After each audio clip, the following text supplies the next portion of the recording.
It's great. Isn't that great? My God. That is professional, Michael. Yes. Mike, let's do it again. It's so great. Ready? Do it. Do like, here's Johnny. Do like a coffee. Let me see an intro. Give me an intro. Yeah.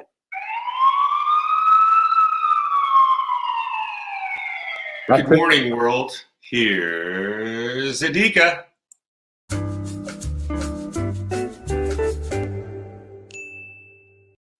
Beautiful. Do take two. Let's One more time.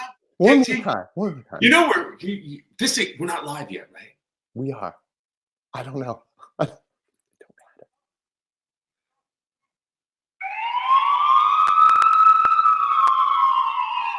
Good morning, internet world. Here's ADIKA.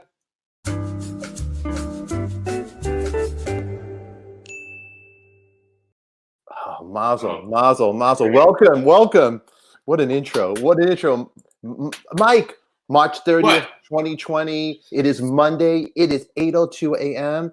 And how is your day, Mazel? Coffee cups in the air. You know, to be honest with you, I had a tough start this morning, trying to get the coffee machine working and the computer working and all that stuff. And I thought to myself, it's probably going to be one of those days. So I'm just, here we are. And I was early, everybody. I was 7:59 and we started at 8:02. So it wasn't my fault that we didn't start at 8 o'clock. But how's my day? My day is way better now because all of the reality is out there somewhere. All of the cool shit that's happening is right in here. It's out there. So you know what, today we got a big day. Let's try to make it professional. Like Ryan Roxy. You see what I did? I wore a hat. See, Ryan, he did his big show the other day, and he kind of it was interesting.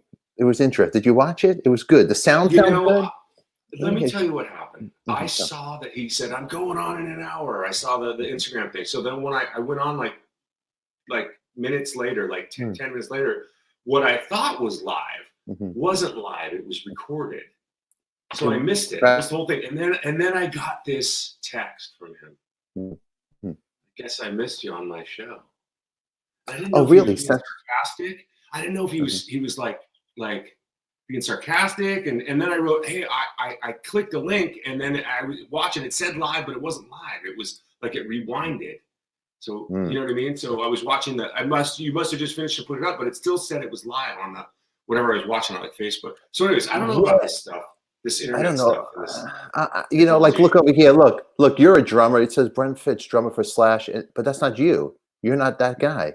No, I'm not. Your Instagram, Mike Fasano at Tiger Army. That's who you are. Tiger Army, not to be confused with Tiger King, the Netflix hit series documentary Tiger King. Has everybody seen that yet? I have not seen it, Mike. I got some questions for Ronnie, the news guy. You do. Where is Ronnie today? I don't know. You know, did they have a hurricane? I heard there's a hurricane somewhere in the country. Ronnie, the news guy. Yeah, I'm not sure what's going on with Ronnie, the news guy. He should be here, but there's a couple of things here. We got a good show today, Mike. Tiger Army, Mike. We definitely do. But let's see who's in the chat room. All right, go ahead. Go in there. Say hello. Raymond Mershen, Majerky von Gumpel. Sounds like you're from Germany. Lynn Barker. She's like an all-star. She's here all the time. She says, "Hi, I'm ready for tea." She's great. Lynn is beautiful. Get my tea for coffee talk. Yeah, tea's okay. Tea's fine too. Coffee and tea with ADIKA. Beautiful. Look what else Lynn has to say. Barron, she's another all-star. Look at that. 421 subscribers, Lynn says. Huh? Rumor has it, I have a friend named Earl Bennett. He's another guy in Florida. We got to get him. He's another drummer. He's got a YouTube show called Drum Talk, and the whole math behind it is we got to get you to 1,000 to where you can start monetizing. I know. It's not a lot of money, but at least it's a start. It'll pay for Creamer. You know, Creamer is nice. Once a month it'll pay for Creamer. Hey, Mike, you know who's watching? Can I say something? We got a couple of big legends here. A couple of big legends. The comments are going so quick. Kenny Lee Lewis. Now, Kenny Lee Lewis is the bass player for the legendary Steve Miller Band. Great guy. He lives in my neck of the woods. I got to jam with him. on New Year's. That's great. With Roxy. I love the Steve. His wife was in Sergeant Pepper. She played Lucy in Lucy in the Sky with Diamonds. You're kidding me. Kenny, if you're listening, which you are, I am a huge fan of Gordy Knudsen. I saw you guys play years ago with Gordy Knudsen, amazing drummer. Give me a thumbs up or a thumbs down. How could you not like Gordy, Kenny? You gotta love Gordy. Yeah, we gotta get Kenny on the show. Kenny and Gordy on the show. Let's do it. Well, you know, I'm gonna see if I can make that happen. We had Doc McGee. We can make anything happen, right? We had the legend McGee. Let's touch on a couple of things. So Ryan's show, you know, before we, you know, a couple of things I do gotta tell you, Mike, really quick, before we find Ronnie the news guy, because he's supposed to, you know, let's just talk about Roxy first, just for a quick second. Let's talk about the reason why I'm wearing a cool hat today, because it's the morning and you want to, you know, I don't want to look like you know, messy hair or whatever hair I have left, but let's talk about Roxy. It's like this Roxy's outfit yesterday was, if you're going to rate it, what do you call that look? Just got back from hot yoga. Hot yoga look, yeah. It's kind of it's kind of look at the breasts, very Caitlyn Jenner. If you're going to compare it to something, a little Caitlyn. Well, wait. The cut of the shirt would be very Caitlyn Jenner, but I think Caitlyn has boobs now. So Roxy is not here right now, but he looks very. You know what? Did you creep on his show and then do a screenshot really quick? Because I see the empty screen on the top of it. Did you do that? That's the settings. That's the Roxy setting. That's the studio of Ryan Roxy, Alice Cooper's guitar player. We want something in the chat here. Do you know Ryan Roxy? That's the question. Do you know Ryan? If you do, did you write that? No. I just made it up. But you know what? Ronnie the news guy is not here. But I want to bring a coffee guy. I should bring. It's 8. I don't know where Ronnie the news. He'll come in later. I don't want to hold up the show. We'll get Ronnie in later. I think there's a. Let's get one guest at a time. We won't overlap it. You know. Okay, really quick. Let's just say hi to a couple of people while you figure that out and get your screens ready. You tell me when you're ready, Mike. You talk to the people. Deborah, M. Dixon. I'm assuming you're no relations to Jerry Dixon, but if you are, that's say hi to Jerry. Wendy, what do you have to say here? Texting your bestie today. I told her about Coffee Talk, and she's gonna go check it out after work. Oh yes, this is not really a rebroadcast like I'd like to think. It's just always available via the YouTube or the Facebook page. There's Mark. There's how do you say your name? Ulrika. Is that like Lars Ulrika Pedersen? You would be the female version, last name of Lars Ulrich. And I'm always, hello, Sweden. Oh, that's got to be a Roxy fan we got right here. Kitty Oaks, how are you, Kitty? You're out there in Australia somewhere. Joe Basher, coolest rock drummer name ever. I'm sure Brent Fitz is one of our guests that's coming up today, and he's got a pretty cool name. He's got a pretty cool gag he's got going with Evil Knievel. We'll talk to him a little bit about that. And he's got Brent Fitz USA is one of his Instagrams. I want to know why there isn't a Brent Fitz Canada, because I know he's all about Canada, but he's also pushing this USA thing. We're going to talk to him about that later. Jester's house, Deborah, Deborah, James. Oh, Stefan, there's a guy named Phil Hunt that likes you, Stefan. He said that you rocked. Amy, how are you? Look, I got a shout out from my friend Amy. Wait, that's not Amy. Oh, that's Deborah. Hi, Deborah. Here's Amy right here. I got my own personal banner shout out. What are you doing, Stefan? Why do you keep knocking? Here it is. Oh, Amy. How are you, Amy? Anyways, Kitty Oaks is learning how to twirl drumsticks. Kitty, we're going to talk. That's another thing we could talk to Brent Fitz about. Anyways, we got a couple guys backstage. We're going to bring one of them up here. Stefan, where are you? Come back in, Morty. I'm here. I know. Occasionally, you'll hear me call Stefan Morty, and Stefan will call me Morty. It's a term of endearment. It's something we did back in the day. Yeah, he's a Jew. I'm Italian. We had the same guilt from our mothers, but the food's different. So anyway, so you might hear Morty once in a while. And you can call him Morty. You can call me Morty. deep down, there's a Jew connection with us, and I'm Italian, so. Okay, Mike, right. I know you're excited about. Who do you want to bring in? You know, who you gonna leave backstage? You know, Roxy got pissed. I don't want to piss off these guys, and I'm just you know, for the first guest, people, this guy is a legend of legends. Look at this. Look at this guy. Look at that. Look, Brent Fitz. Look at that drum. DW. You know about the DW? I know you're going to talk. Look at this right here. Twirling sticks. You don't get a guy that twirls sticks like that. Okay. You know, this is the guy. Ask me what that man's name is. Ask me what that name is. That's Brent. That is the Fitz. That is the Fitz. You know about the Fitz? Ladies and gentlemen, Brent Fitz. How professional. Hey, guys. Hey, Brent. Mazel. This is the Fitz. What the hell are you guys doing up so early? You know, we are up. We are doing. Stefan's crazy. I'm crazy, but hold on, Mike. Hold on 1 second. Hold on. Brent, it is great to have you here. We're going to talk with Mike about drums. We're going to bring old friends. It's going to be a reunion for Union. What about that? Look, like the hat. Look, I love it. You're looking styling, Stefan. Brent. Most important, we've been friends a long time. That's why we're here together. Myself, you, and Mike Fasano, and I mean, I don't know. Since I moved to LA, I think we've been friends. I moved there in '96. Oh man, yeah. When you were living with, you know, Brent Fitz knows Eric Singer. Right? I owe my entire career to Eric Singer. You can quote me on that. We do owe everything to Eric Singer, don't we? Brent, there's so much to go over. There's so much to talk about music. But the first thing before we enter out and we talk with old friends, you and I, really quick, because there's so many things going on. Coffee. What are you drinking, Brent? What's the coffee of the day? Coffee of the day is Peet's. I think Peet's is good for just if you know, of all the brands. You go to the store, you're like, well, I don't know, there's Starbucks, there's, you know, whatever, Folgers.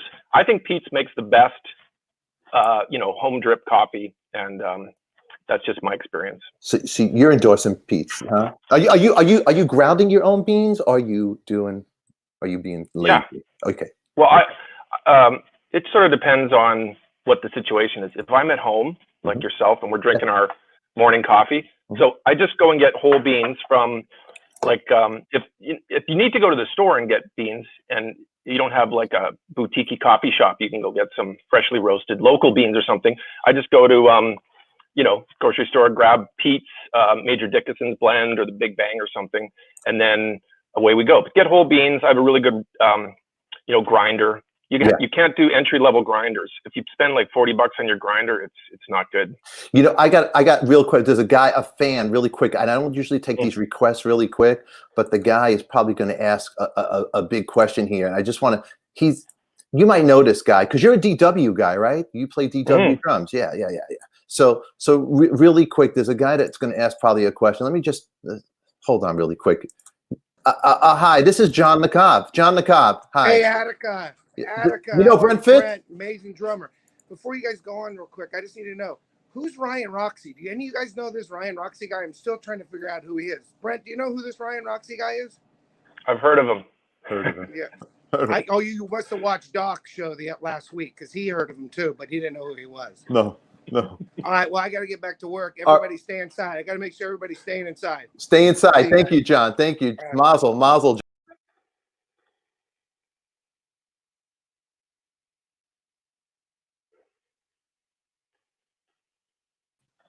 Hey, so we lost Stefan somehow. Oh. No, you didn't. He's gone away. No, you didn't. No, you didn't. You didn't lose me yet. But it's about airtime. Let's go. What? Mike, do me a favor. What? Let's do this. Really quick. He's a DW guy. What are you playing on drums? Well, I play Gretsch, which is part of DW now. I know Brent's is like, what happened? You played another company for so long. Well, in the Tiger Army is sort of a rockabilly thing, and he's a Gretsch guitar guy. I'm a Gretsch drum guy now, and they're fucking amazing. And I wish we were out on tour getting to play them. That's a nice DW. Look at that. Look at that.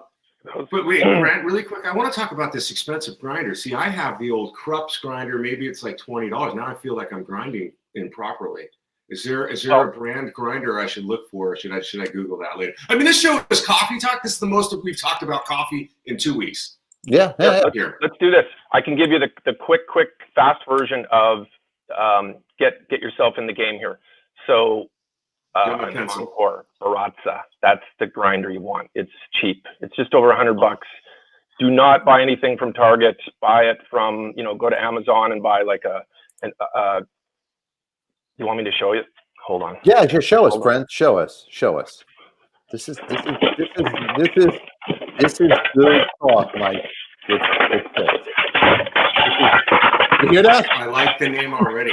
He's going to the ADIKA. Not only we get this legendary drummer. We get sound effects. This is efforts, guys. I went and pulled it off my counter. Okay, Encore Baratza. See this? This is quality stuff. Now this is good for home. At a real expensive coffee shop, they're going to have $1,000 grinder. But so I like this, and I like coffee presses.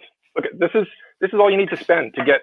You want to be in the coffee game? Coffee press, right here, French press. Now this is a mini version. This only does 1 cup. Yeah. But if you get a couple, like the 9 cup size or whatever, you're in the game. Don't waste any money on anything else. Do not do drip coffee. Drip coffee is terrible. You can spend money on a Breville espresso machine at home. You could, step it up. I think, Stefan, you have the luxury of a nice espresso machine at your place. I do. But I actually, because I'm always on the road, I don't get to enjoy coffee at home enough. I do indulge in nice coffee shops around the planet. So, but at home, if I just, you wake up, you want to have your first cup. You don't want to waste time. I mean, you could get a Keurig, but that's a real downer. It's not the same experience. It's not the same experience. Brent, you and I were talking about that too. Have you tried the cinnamon in the coffee in the morning? Well, yeah, today. Stefan tipped me yesterday to some cinnamon. So we both agree that if we're our drink of choice. So if you went to a coffee shop, I would always order a cortado. Mm-hmm. That is my, and I think that's the drink that sort of, if you order that, you can really size up the coffee shop and see where they're at and how good their coffee is and their baristas and all that. Get a cortado. Just, 1-to-1 milk, even parts espresso and milk, but add a little cinnamon to it. Yes, definitely. It changes the game. Mike, it's delicious. You taking notes? No sugar. No, I'm taking notes. Don't do sugar. Don't do sugar. I mean, if you're doing a latte and then you're adding sugar, it's a milk drink with sugar and a tiny bit of coffee. So that's not the same thing. I'm not that behind on my coffee, but I like having the proper gear to do the job. And this Encore Baratza machine, it sounds like something I'm going to have to get. I just can't tell my wife how much it is. It's a game changer. Now let's move this a little to Brent. Brent, I have a couple of questions for you. Your career, your music career. You came to LA from Canada, correct? Right? Yeah. And then it's funny. Mike mentioned about Brent Fitz USA. Here I am wearing my Evel Knievel stuff. But I'm a proud Canadian. I am a U.S. citizen, though. I've been in the States a long time, so. And you started out coming out here. What was the first act what got you into the game? How did you meet all the characters we know? Before I actually had the band Union with Bruce Kulick and John Corabi, I worked with a girl who had just come off tour with Duran Duran. Her name was Lamia. Mm-hmm. And I actually got into this band. Your friend Gilby Clark was playing guitar with her. And we actually had a pretty cool band. And it was like a backup band for this. She was more of a pop artist, but that was my first, play at the Troubadour and a few Roxy showcases before I really did anything. I just sort of moved to LA. I was there a couple months, and a lot of people have the same story. Yeah, you moved to LA, you're trying to make connections, and you kind of start at zero, and that was kind of my first gig. And I did meet Bruce Kulick early on. Around that, there he is. Yeah, you met Bruce Kulick, the legend, Bruce Kulick. Yeah, you met him. And we sort of started up a friendship because, I grew up loving Kiss and I always respected, him in the band. And it just sort of developed into, after working with her, Bruce and I talked about, doing I think I played on some early demos of some stuff that him and John Corabi were working on that I think at first there was no intention of, this is going to be a band and it's going to be, those guys didn't maybe have a full game plan. They just wanted to work together because they had both come from, fairly big bands. John came from Motley Crue and Bruce had come from Kiss, and both guys had basically lost their gigs because of a reuniting of other members of the band. So it's kind of a cool opportunity for me to be this, who's this guy, this nobody guy from Canada who just moved to LA. And I hooked up with those guys and we got to start a band and actually make original music. And we got it to to putting out records and touring and all that. So to come from Canada and have really not as much, anything I did in Canada sort of didn't matter as much to people in the States, because I could say, I toured with a band called Street Heart, and people would be like, cool, I don't know who that is. But, anyway. StreamYard. So that band that when you met Bruce, John, here's a picture of that. Let's show the guys, the people out there, that band really quick, right here. There's a picture of a young Bruce Kulick, a handsome Bruce Kulick. Look at him. Look at Bruce. He's evil, powerful, strong. You got Corabi with the hat from Melrose, and you. That's a nice photograph. And the bass player, he's a great bass player. Jamie Hunton, right there, huh? Jamie was the secret weapon, and yeah, he had toured with David Lee Roth and Eddie Money, and he'd had a lot of cool gigs. But yeah, he played with Roger Daltrey. Recently, Roger Daltrey, correct? Yeah, he played with Roger from the Who. Yeah, that's right.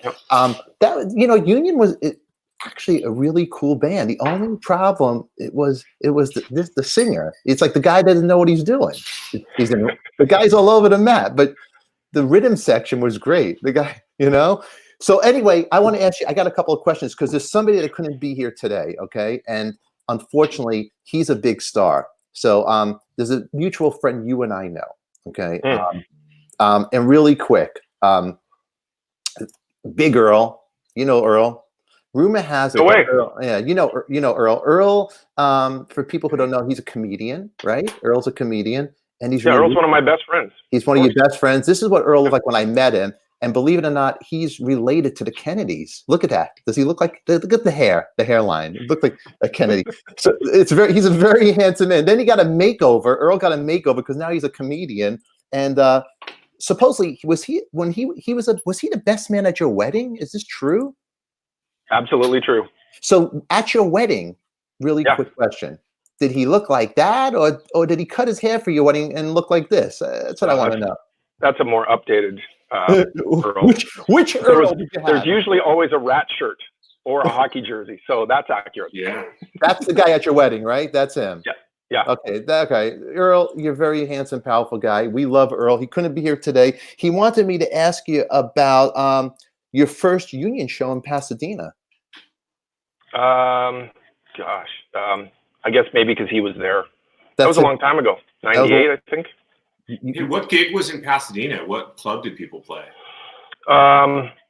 Pleasures. Does that sound right, guys? It was like a strip club and a rock bar. I'm backstage with Corabi, and he's nodding.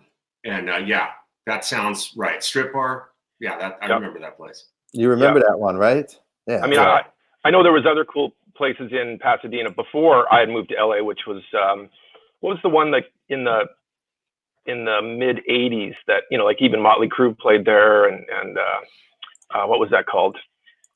Anyway, by the time we played the clubs around LA in the late 90s, a lot of the great clubs were not not the same. Obviously, the Roxy and the Whiskey and the Viper Room and that were around, but around what we played was what was the club in Reseda?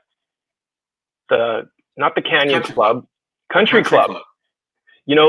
Great story about Union playing the Country Club, but we played, that was, I think, one of our first LA gigs with Union, but Gene Simmons came, Paul Stanley came, and Ace Frehley came to see us at that show. So we had 3/4 of Kiss came to see Bruce and support him. So that was kind of a cool gig. That gig's gone now too, of course. Yeah, I think it was a church for a while, and then they did some shows again, and then it became a church again, and then I don't know what it is. I don't get out that deep in the valley for anything. It's not in my route, but it was fun. I played there with Janie Lane and the Underdogs. That was one of those. I think I saw you there, Mike. I saw you there. Probably, I've seen you play in a lot of bands. Of course, we toured some gigs together when you were in Warrant, and Yes. and of course we've worked together in the studio over years. On Actually, Slash's record. if you don't have Mike Fasano in the studio with you, you're pretty screwed. I will say that every time you've helped and contributed to like a great, you know, drum sound, because you are the master, you know, it's never the same unless we're working together.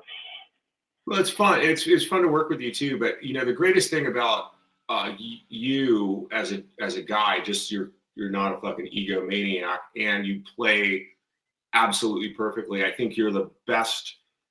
But here's the deal: sometimes guys get into bands for whatever reason. They get into bands, and they're not necessarily the right fit, but they're a name guy. Oh, I'm going to use this guy.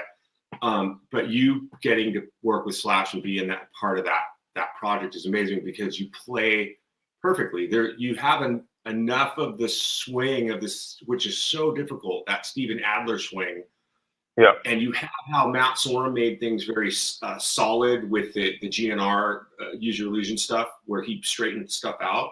You're like this perfect in between to that. So it, not that you're playing Use Your Illusion songs or a bunch of Appetite songs, but you're this perfect mold of whatever. And you were great in Vince Neil. Those are the shows we were doing when I was in Warrant. We were doing like those things. Those big summer, you know, yeah, and festival things were huge back then. That was great.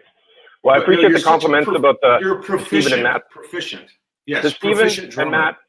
and Matt, you know, as far as, you know, doing a gig and stepping in where other drummers have already made a huge impression and a stamp. I think just the awareness for me is like, it's not really my place to, you know, change and go, well, I need to do it my way. That's very ego driven, but I just think the humble opportunity to go and honor those other guys. And I have much respect for those drummers and any drummer that has come before me or influenced me or around me or current drummers. I just sort of like absorb all the good things about it and just incorporate it into the gig. You know, it's about making the songs feel like they should, like a Guns N' Roses song recorded by Steven Adler should sound like, you know, I just don't take any liberties in changing stuff too much. And I like the way they were recorded in the first way. So. No, exactly. Unless for some reason you're doing like a medley of the song or something, and there's an interchange or whatever, and maybe there's a different fill that transitions you to another song or whatever. But it is really tough because, like you, us being just drummers in general, and guys for hire, side guys or whatever, playing all these gigs. Like the same thing for me too with like Tiger Army. It's like I have been in the band a long time now, and I played on a few different records now, and working with Nick and playing on some of the older songs, we have revamped them because he wanted to rearrange stuff. But I still do think about like James Meza, who played on a song called Afterworld, and what his fill was and what his thing. You got to take all of these players. You have to respect the song, what people are normally used to hearing. And then somehow there's a liberty where you can make it your own a little bit if it's cool with what the singer wants, you know. If you guys have all talked about it, you know, it's like the old adage that we always heard from the drum magazines was, I'm the drummer and the beat is where I sit, the tempo is where I sit. It's, you know, it's bullshit, man. It's where it is for the band, especially the guy who's singing or whatever. But going back to playing the right riffs and stuff, like I saw Guns N' Roses at Dodger Stadium, and it's just to this day, Slash is still playing. He's not deviating from the classic solo after all of these years. You go and you see that band and you go, oh my God, this is great. You go and you see you guys do something, and it's proficient, it's efficient, and there's no tracks going. You guys sound so good. You know what I mean? And everybody's playing to tracks now and all that stuff. So if people don't know what that means, is sometimes there's backing tracks with like maybe keyboards, or if you're just a basic rock band, or percussion elements or background vocals. You guys are meat and potato rock band, and that's what is going away. And you're the perfect guy in that band, and whatever band you work with, you fit in well because you not only play drums, you play keyboards, right? Yeah, keyboards, bass. My other band, I play in my other band, Toque, my Canadian band, and that name Toque more is just a tongue-in-cheek reference to a very Canadian hat, you know, the beanie we call it in the States. But anyway, I do play bass in that band. But I did want to say too, like playing with another gig I was doing, which was playing with Gene Simmons, same idea. there was no, hey, you got to play these songs a certain way. But I remember having discussions with the band, and Gene mentioning to me, like, I don't expect, you to play the songs. He actually didn't direct me, but he said, you don't have to play them exactly like the record or something. Just, and in a way, I almost took the liberties, and I wanted to kind of play them a little as close as I referenced, me growing up as a Kiss fan, how I felt, sure. How could I honor those songs and play the parts as close? Because, a lot of songs and a lot of other songs that people, I like a lot of the music that, anyone around me, if you come to the show, I'm a fan too. So if you go to see Guns N' Roses, or you go to see Slash play, and I'm playing with him, I like the music too. So I want it to sound like the record, or it sound like it should be, in the style of another drummer that played on it. So yeah, with Gene Simmons, same thing. I incorporated the idea of not changing the parts too much, and again, these rock bands they're just 5-piece rock bands, no tracks, just straight up rock and roll, and yeah, I mean, you don't have to. It's not that complicated. Right. What's funny is there's a lot more going on than people think. You guys, hopefully, somebody goes to see you play, somebody goes to see me play, or whatever, and you see this show and it comes off, and maybe there's a hiccup here or there, or a guitar is not plugged in, whatever. But there's so much more going on than people know, and I always say it all the time. It's not like you're just going up there and like, you're conscious of time, tempo. Oh, we're extending the solo. We skipped a verse, but now how do we not train wreck out of that? Or we dropped this. How about a stick recover? You can't practice for things like that. There's so many other things that go on that a guy like you makes it effortless. In Canada, Mike, we call that heads up hockey. Heads up hockey. Heads up hockey. But listen, let's go back to Canada and your Instagram names. I see the Brent Fitz USA Instagram. That's not me, though. God that damn is it. my page. Well, then take. See, this is what. Okay, there's a disclaimer here. But I want to. God damn it! I want to see a Brent Fitz Canada. I haven't noticed if there is do one. That page. Anyways. So Brent, that's I've been exonerated from Canada. That's the real link for you right down here, right? For Brent Fitz, for people to reach you. Is that it, Brent? That looks good, yeah. That looks good. Brent Fitz. This is very professional stuff. I'm very impressed. Brent, only the best for the best. You wanted the best? Well, they're not here. You got me, I'm very impressed. I'm very proud to be here. This is great. And just to have, good conversation with people, and hopefully everyone else enjoys it, is fantastic. Brent, I don't want you to leave. I want you to hang out, because there's more stories. Go backstage. We got more stories to talk to you about, okay? So we want to bring we want to bring Corabi out. Let's talk to him for a minute, a while, and then we'll get you on, because we want to hear what was it really like playing with Bruce. Brent, he doesn't know you're here, so let's surprise Corabi. This is like blind date. We're gonna get some dirt. We'll put him away, yeah. I'm gonna get some dirt out of Corabi, and let's see what he really feels about Brent Fitz behind the scenes. Was there any ego between you? Was it like McCartney and Ringo? You know what I mean? Did he chase you from the studio? You like that? I got stories on him, so he better be nice. He better be nice, Brent. Brent, we're gonna put you backstage for a minute. You got redo your coffee, make your coffee hot, get some good. Tell us what you're doing. A little turmeric sometimes I put in the coffee. But we'll get back to you, Brent. Mazel, all right? Ladies and gentlemen, Mr. Brent Fitz, drummer for Slash, Myles Kennedy, all those great bands, Vince Neil, Gene Simmons Band, Union. You've done it all. What about Alice Cooper? What about Ryan Roxy? And it's not over. You and I played together with Gilby Clarke together. We did. You and me. That's right. We did. We did. People don't know that. I got to play with Brent Fitz. All right, Brent. All right, Stefan. Let's get Corabi on before he gets pissed at us. You know what, ladies and gentlemen? There's no bigger introduction than this guy. Look at that guy, huh? Let me fix the banner. We got to do it right for him, huh, Mike? Mike, are you getting it together? Are you getting it together? Ladies and gentlemen. Police escort. Ladies and gentlemen, it is the man, the myth, the legend. It is, what's his name? It's John Corabi. Ladies and gentlemen, John Corabi, welcome to the studio, Mr. Corabi. Welcome. Mazel. How you doing, guys? Mazel Corabi. All right. What do you got there? Nashville, he huh, believes John? in Nashville. Oh, it's wonderful. Yes. Is this some new merch? Could we get this at johncorabi.com? No, actually, after the it's funny, man. I gotta be honest with you. Like, we had a tornado here a couple weeks ago, and it's a few years back we had a flood, and a lot of the city was underwater. And I gotta be honest with you, man. These people in Nashville, like, I've never seen a city just take care of their own shit the way Nashville does. It was, they never, like, there was no FEMA trailers here. There's and now they had the tornado a couple weeks ago, and literally, like, that night people were out helping each other and trying to get their houses sorted. And so this company just started making t-shirts, and I bought a bunch of them, and hopefully at some point. Oh no, here we go. Oh no! Oh no! Oh no!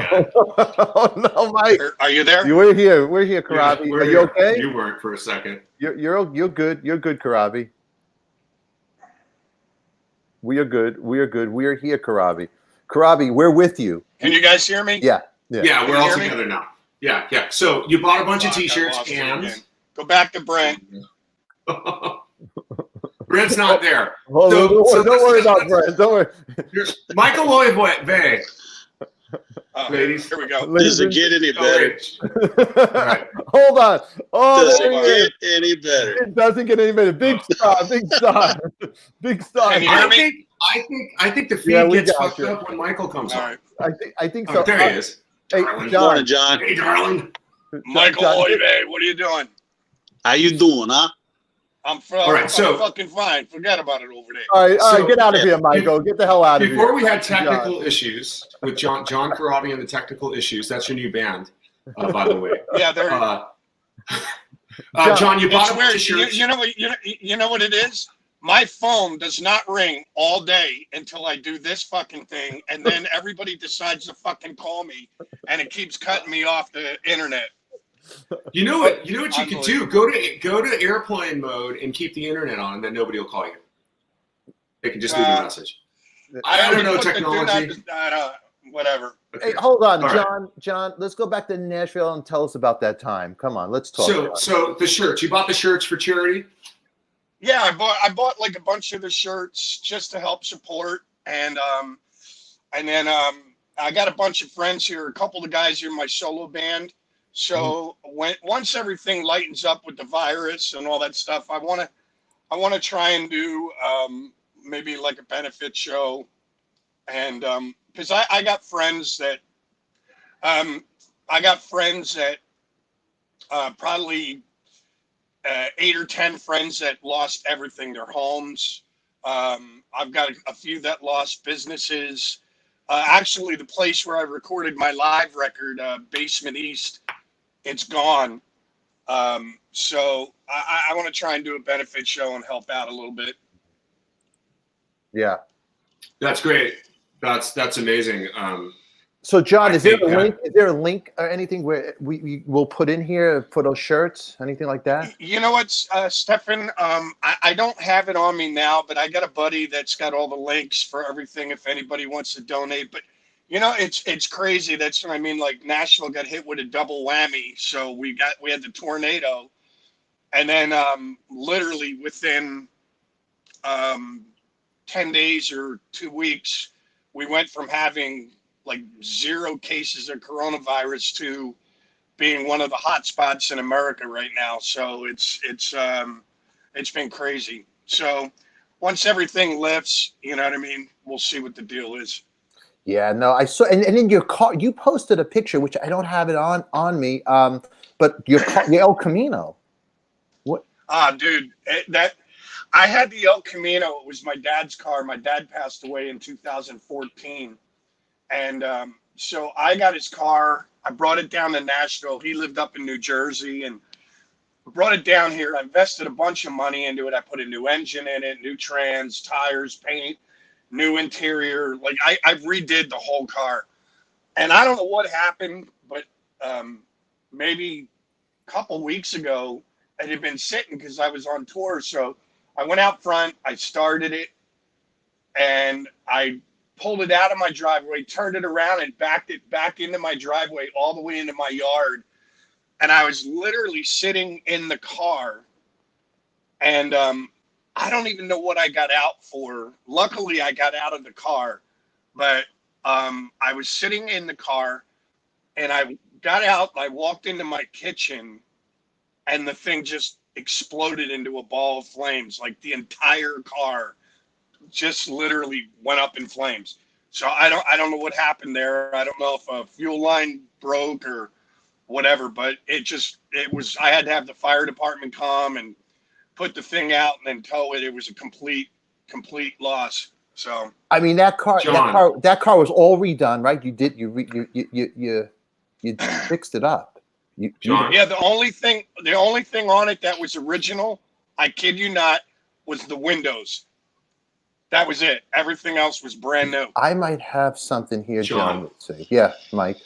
John, put me on with John. Yeah. John, yeah. You're here. I hear you. Absolutely. That's absolutely terrible. I heard a crazy story. Now, I was going to say this. I was going to say this and I wasn't going to say this. I was thinking about it. But Nashville is a kind of an interesting town, right? There's a scene there.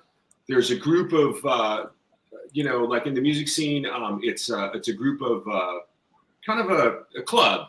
Like it's their club, sort of. And I remember when some of the rocker guys that were going down there, like Ronnie Lee Keel from Keel, trying to change and be. This is years ago. This is sort of when we were doing touring back in like 2001 or 2 or whatever. But Ricky Rocket had said that Brett Michaels bought a pad down there, and he had a house, and he dated somebody's chick or whatever, but like a week later, his house got burnt down. So now I don't know if that was the club, the music club people of that town going, who's this motherfucking rocker coming in and talking to my chick and get, and Brett was out of there. This is the story I heard from Rocket. I don't have all the details, but that's the gist of it as best I recall it. Do you think somebody could have sabotaged your car because we don't like this rock guy? I mean, even though rock guys are way more accepted now, it's 20 years later, because Nashville's very rock. But I'm just throwing that out there. That's something I heard. Do you think somebody had something against you? It's funny. It was that's where my neighbors were kind of joking me. They're like, "Hey man, do you owe somebody some money or something?"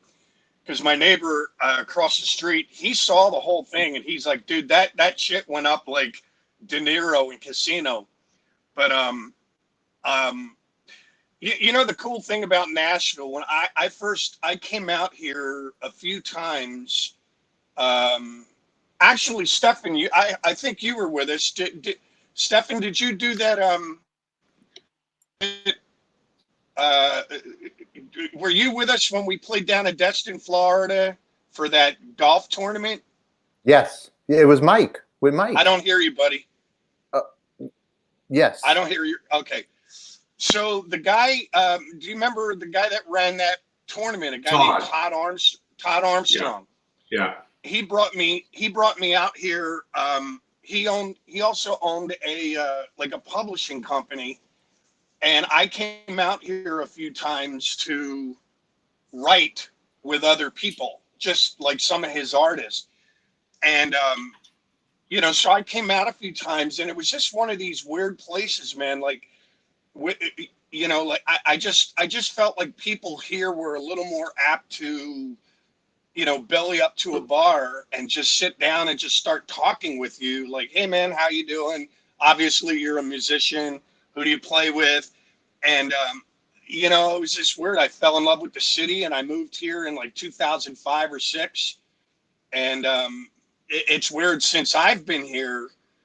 Now you've got, it's crazy. Like Steven Tyler has got a place here. Brad Whitford, Derek St. Holmes, Vince Neil.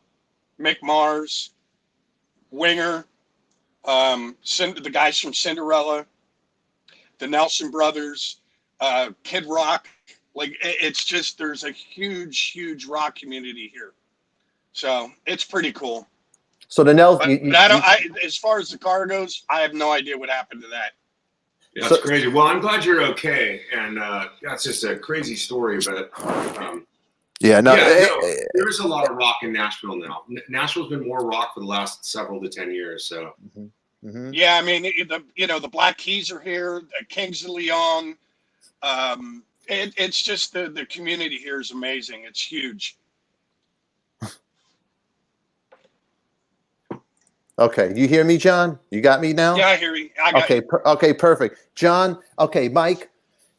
Yes. Corabi and I, we're gonna bond for a second. Now we're gonna say happy times over here. Watch this. So there he is. Mike, is it okay?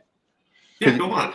Okay, thank you. Thank you. I like the mistake you made. You're asking me if it's okay with the edit. Love it. Hey, John, do you know Jack Ponte by the chance?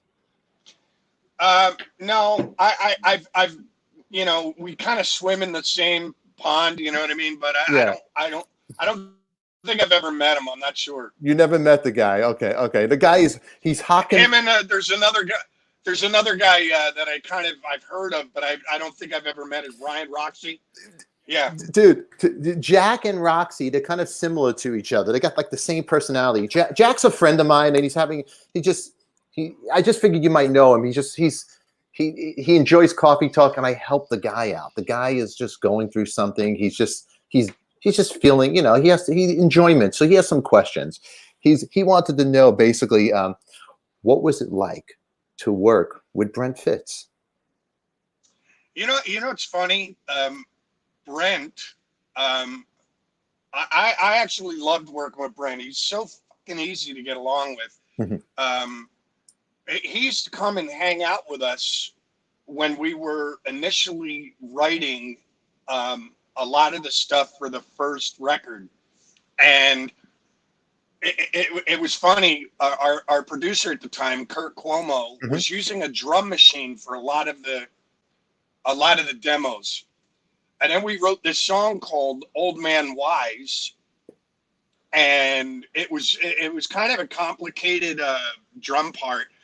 And Brent was there, so they set up a kit in this room that I was even doing vocals in, really small room in Kurt's house. And this is kind of for me when, if I remember it correctly, like Brent was there, and I wanted almost kind of like a Zeppelin 4 sticks kind of drum part on there, a lot of movement, a lot of stuff.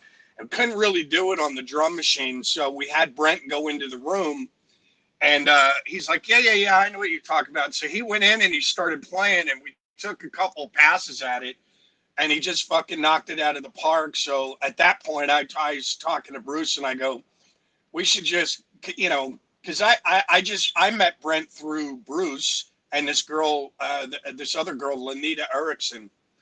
And, at that point I was like, yeah, he's cool. He looks cool. And let's just get him. You know what I mean? Yeah. He's great. No, and actually too, when amazing. we did the Monster Circus thing, I went and I talked to the manager. Like Brent was coming around. We did this show in Vegas prior to the Rock Vault. We were doing this thing, and Brent was coming. I think he was already living there, obviously, because he was coming down a lot. And we were hanging out, and I went to the manager and I said, man, the guy plays guitar, he plays keyboards. And we were just kind of doing cover songs, but we had this whole Cirque du Soleil thing going on, pyro, all this other shit. And I just thought it'd be cool to have Brent come in because he sings his ass off. He plays guitar, plays keyboards.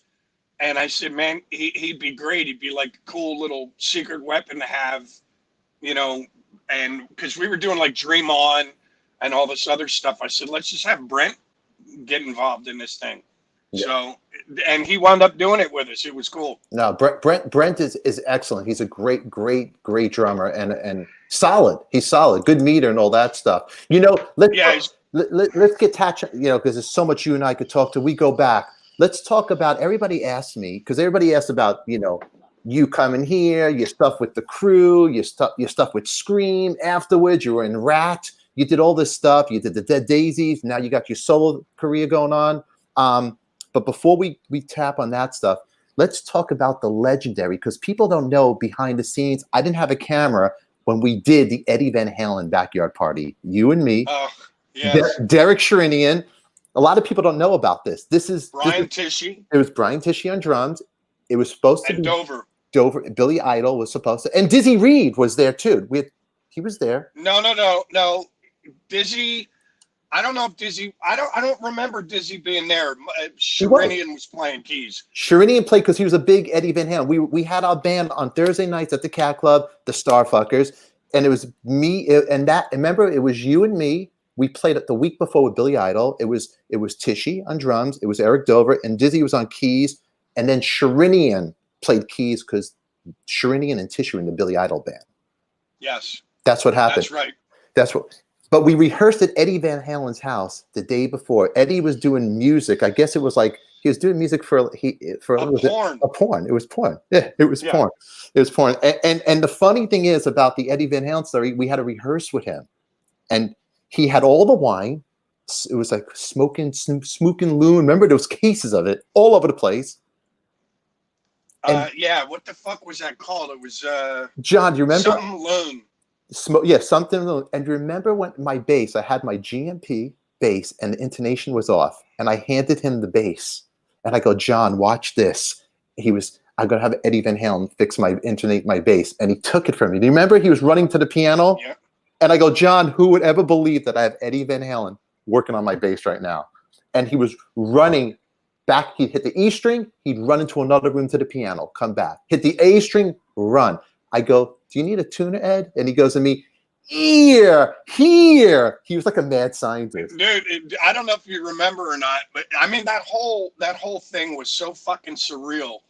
We went because as Stefan was saying, we went to his house to rehearse, and we walked into this massive home, and the thing that got me was, if you remember, right there where the piano was, remember there was a mattress on the floor? With the cigarette burn. Yeah, there was a big, huge burn spot in it.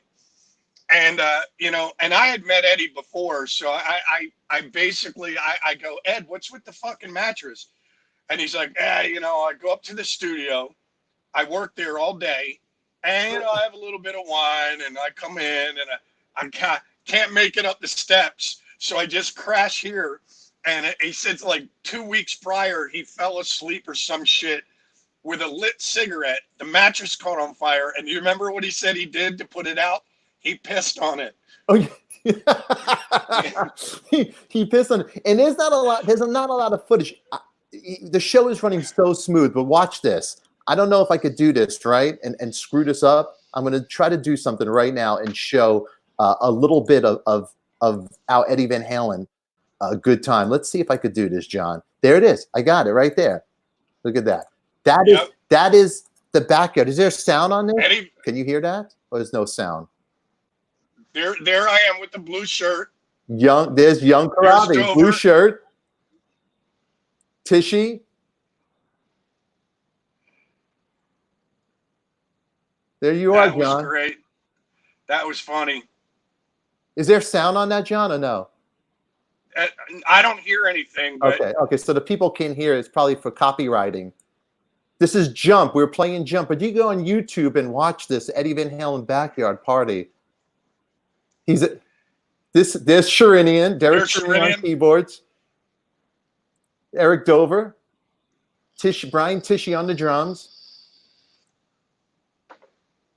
And there's young Corabi with the short hair. And I'm next to you on the side, out of focus.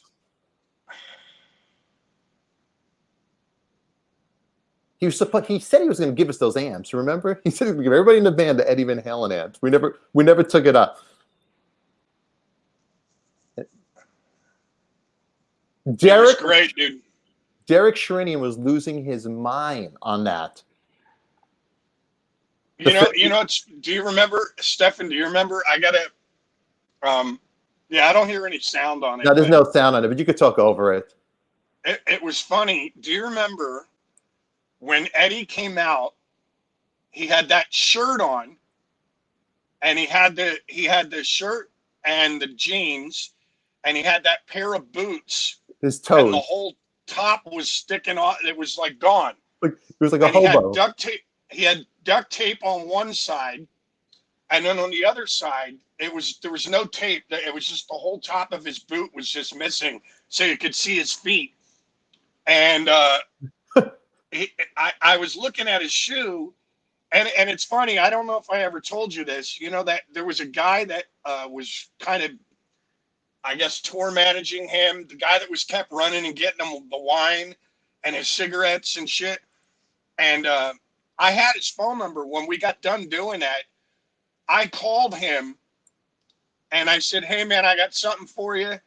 I needed his address, the exact address of the house." I went out and I said, "I need Eddie's shoe size." I bought him a pair of new boots, motorcycle boots, and I sent him to his house. And he goes, "Eddie's not going to wear them. It's not going to happen. He loves these boots so much. He'll wear these until they fall off his feet." That is funny. I mean, that was a great time. It was a pretty wild time to do that. And the set we did with him, we did Rebel Yell, we did Jump, we did Panama, Eruption. We played a while. I'm trying to remember the other songs we did with him. We did I know we did Jump. We did Panama. Didn't we do You Really Got Me? We did You Really Got Me. Yeah, we did a couple things from the first record. He did Eruption. We did. And then do you remember the first night? This was funny. I'm not trying to throw you under the bus, but we did that whole rehearsal with him, and Eddie goes, "Let's jam." That's right. Let's jam. And you go, "I'm out." You handed me your bass. I That's right. Guitar down, I go, "I'm out of here." I played bass, he played guitar, and Dover just sang, and we were doing all this Zeppelin shit. It was awesome. You guys were jamming. That's right. I go, "I'm done. I'm out of here." There's me with the GMP bass doing my Eddie Van Halen jump with no shirt when I had abs. You know, how long will this segment go on? This is great stuff, Fasano. Okay, you look at Corabi, huh? Come on, Fasano. Let's bring Fasano. Add him to the stream, Fasano. Jeez. What? God, this is it's fun stuff. We've got a couple. Listen. I know this is what you're hanging on to. You're more than this, Stefan. Can you hear me? I hear you fine. I hear you fine. Okay. Hold on. Stefan, let's do this. I'm gonna make the reunion of the reunion. Brent Fitz. You guys hear me? Yes. We hear you. There's Brent Fitz. Yeah, we hear you. All right, here we go. We got the reunion. So once again, happy belated birthday, you old fuck. Thanks, guys. I can't believe I'm 50. Yeah. But you know what? Yeah. You guys are all older than me. This is true. I got you by 11, buddy. Hey, listen, Brent. I don't know if you got my text, but I wish you. I was already masturbating when you were born. Wait, who did you just text me, Mike? Well, I texted you a few days ago when everybody called you. I'm sorry. I'm still like going back. You know how it is. You get text messages, and then if you get 20, 50 text messages, and so let's do You know what I hate? You know what I hate Mike, is I hear really Fitzy, quick. but I don't hear Mike or Stefan. You don't hear me? Oh. Okay, really quick. We're gonna fix this, but let's do one thing really quick, okay, you guys? Stefan and Mike, I don't hear you guys. God damn. There goes the show. The show is going, Mike. Mike, okay. we're gonna bring some. Stefan's running his mouth, but I don't hear a word he's saying. All right. That's weird. I can hear you guys okay. I hear you good. Yeah, I hear John. you. It's you, John. Okay. I hear Fitzy, but I don't hear Mike or Stefan. Let them talk amongst themselves. Go ahead, Okay, John and I will just talk. Go ahead. You and John Yeah, talk, fuck friend. them. We don't need those guys. Fuck them. Go.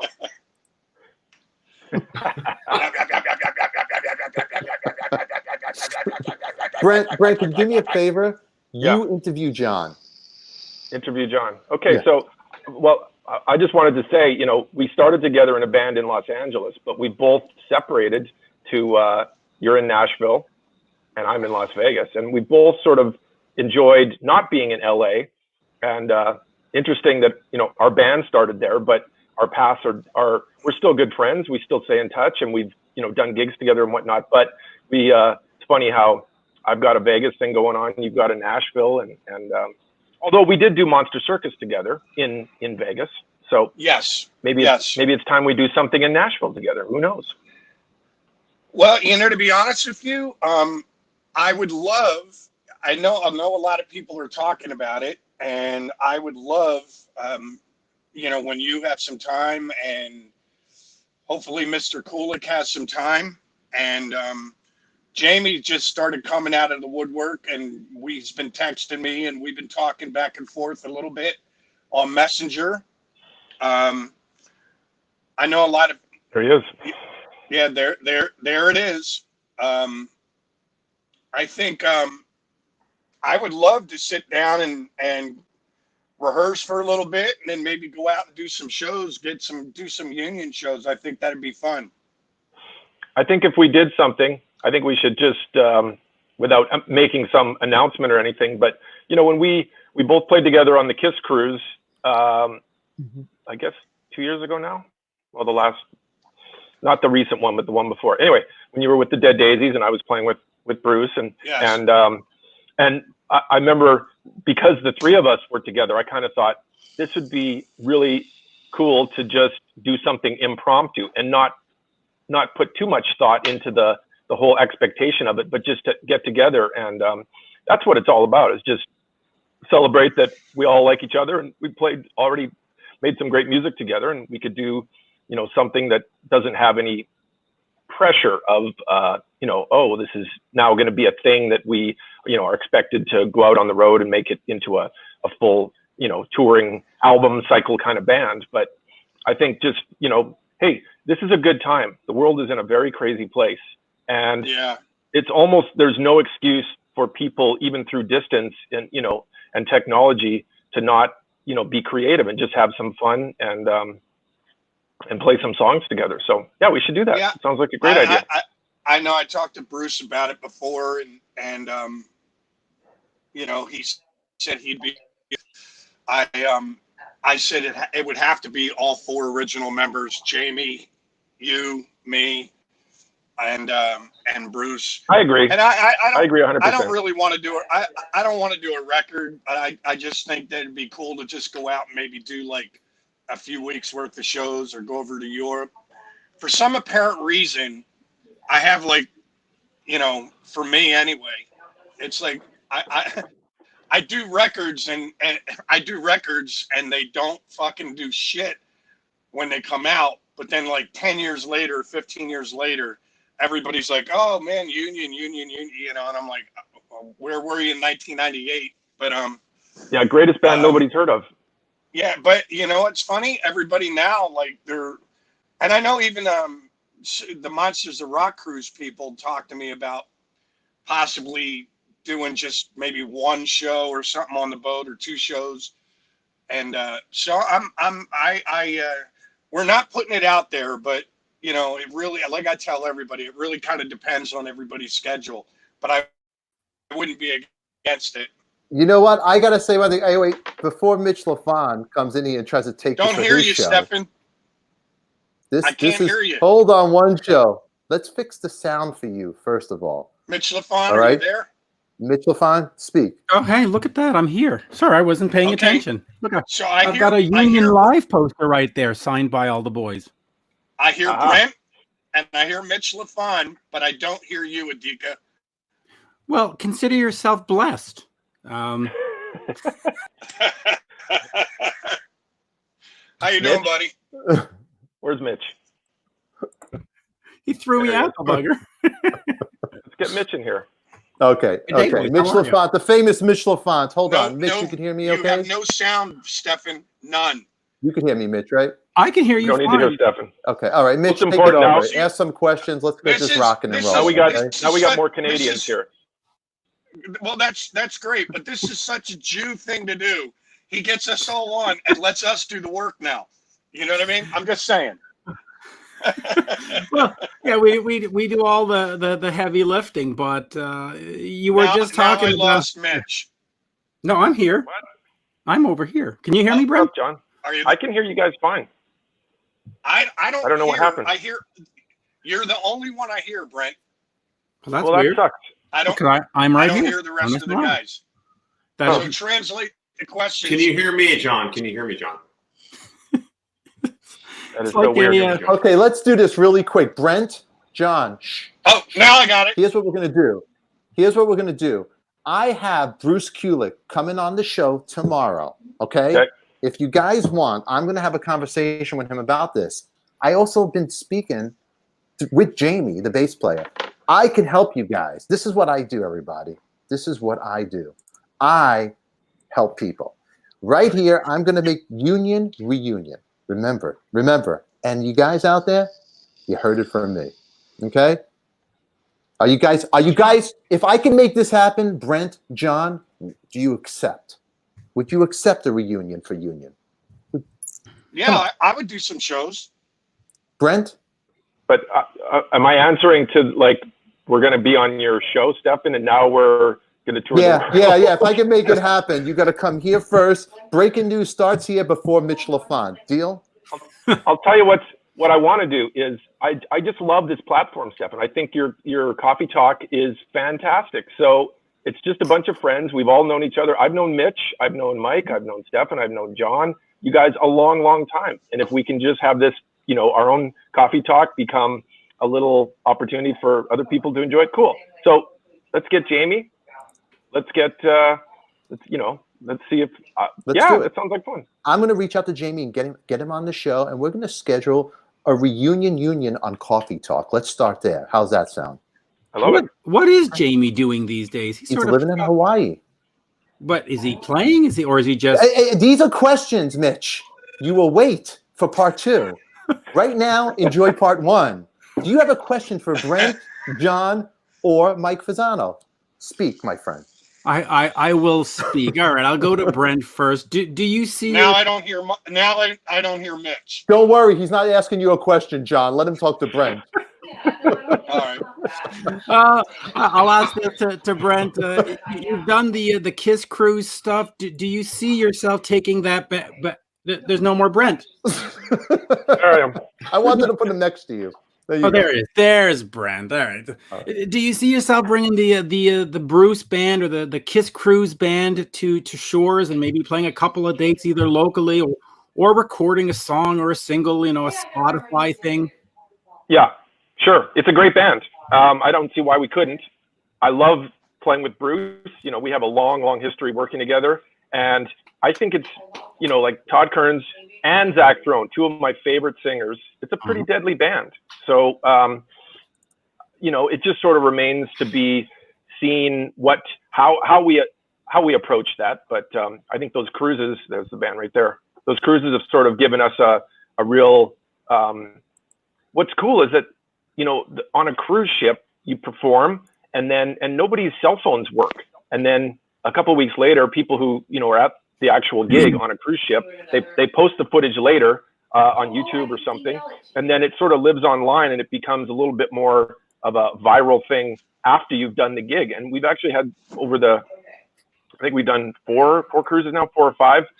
It's turned into a nice little, there's a lot of people who weren't actually at the gigs, but have enjoyed it, watching it on YouTube and the footage. So it just seems like there is some interest. So I'll just say that kind of makes sense. It does. Makes sense. Yeah.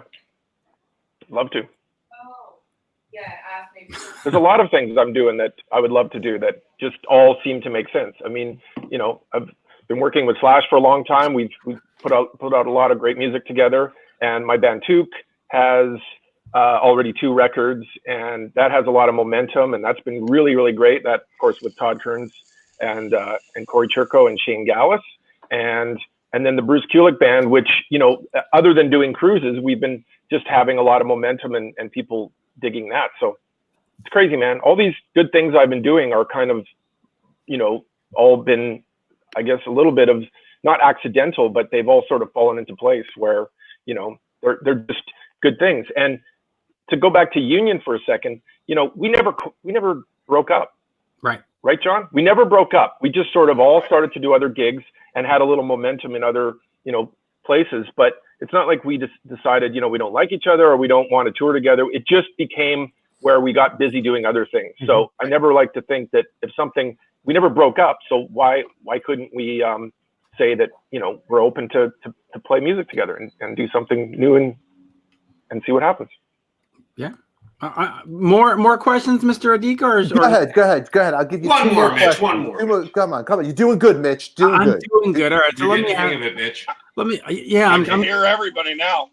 I'm getting good at this game. I should maybe start my own show. You might be able to do your own podcast. Go ahead. I thought this was coffee talk. I thought we're supposed to talk coffee. Woo! Come on. we got this guy. He has a moment. He has some important questions. He's gonna spread it out. This Union thing that I'm trying to get back. You know, the Stones did a tour. Kiss is doing their thing. I mean, when this whole thing comes down, this whole crazy Corona Schmeckle thing, it's going to be the right time for Union to reunite. See, I think Stefan's trying to get himself the bass gig in the band. No. Jamie's an excellent bass player. He's the original. I want to see the original Union. He just wants a cut. He just wants a cut. He just wants a cut. The finder's fee. All right. So let me ask you this, Brent. With the current time off that everybody's having, are you working on a new Took record? Are you working on new music? Or are you just sort of saying, hey, you know what? Maybe I should just rest and take some time off? No, we've actually we've gotten together several times already, and we kind of do it online with the four of us, just like everybody else is. We're finding a way to use technology to write song ideas. So we're respecting social distancing, and you know, so two of us live in Vegas, two of us live in LA, and just kind of make it work. That's why, like, there is kind of no excuse. We all are. Everybody is dealing with the same, you know, variables, which is limited access to, you know, being in public. And, you know, look at all of us are sitting in our living rooms or our kitchens here right now talking and actually being very communicative and productive together. So there should be some great songs written after all of this, you know, unfortunate, you know, world pandemic going on, that you know, there's got to be positive here. So I think we're learning how to adapt to new ways of being creative and communicative. So, and look, Brent Fitz knows Eric Singer. I love Eric.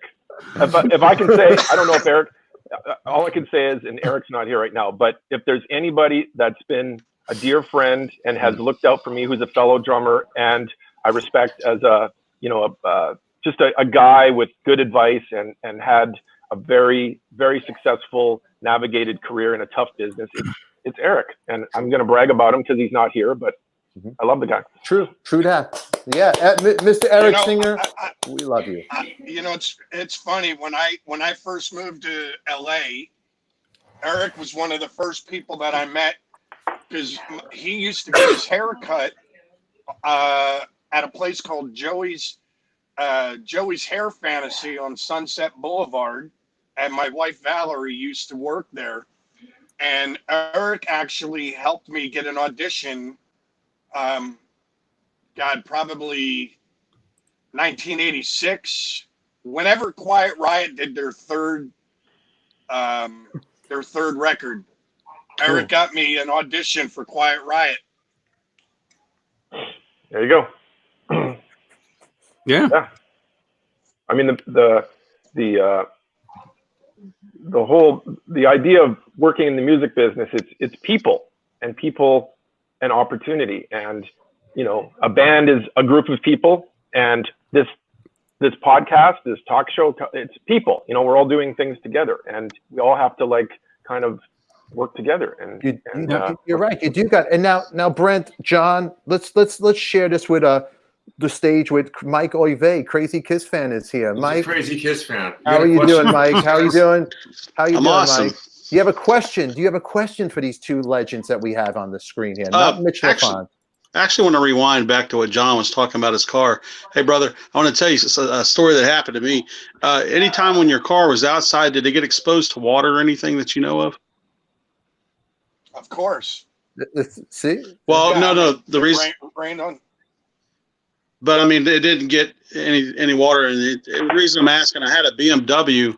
The same thing happened, man. I was driving it, and literally when I got out of it, I turned around, it burned to the ground. And come to find out, they actually thought I set it on fire for insurance reasons. But what it was, it ended up being an electrical fire. This is Crazy Kiss fan. I mean, wait, what is he? John Corabi's car mechanic here? Look. Well, no. What the hell are you talking about? We're talking about reunion. We're talking about music, and you bring up the car. Listen, you nutcase. Go back. Hang on now. Hold on. I'm me of all people. I'm excited about the union thing. And I've even talked to Bruce about that before, and I know he's open to it. You know. Well, but ask these guys a question. That was a great insight about the car. But here's your chance to talk to John Corabi. Brent Fitz. Yeah, what do you Brent, do you collect Evil Knievel stuff extensively? All day long. Is there any one thing you're looking for? Yeah, I'm always, there's a few of the toys that I'm. What are you looking for? I need the. I have stuff. Oh, you do? Okay. Well, I want the motorcycle. Yeah, I got like multiple versions of that. I got the Japanese versions.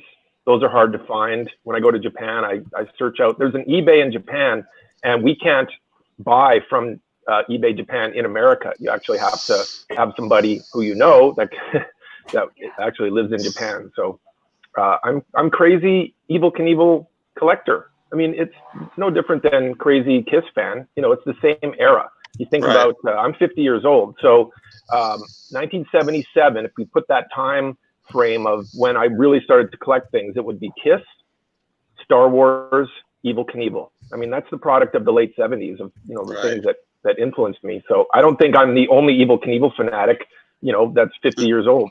No. Hey, John, I got a question for you too. Of all the members of Motley Crue, who did you get along with the best?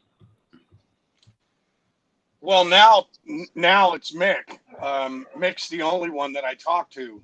But when I was kind of, it's just weird. Like when I was in the band, I kind of hung out with all of them equally. Like I got together with Nikki. Nikki and I used to work out in the morning together, and then we were the ones that sat together and kind of wrote the lyrics.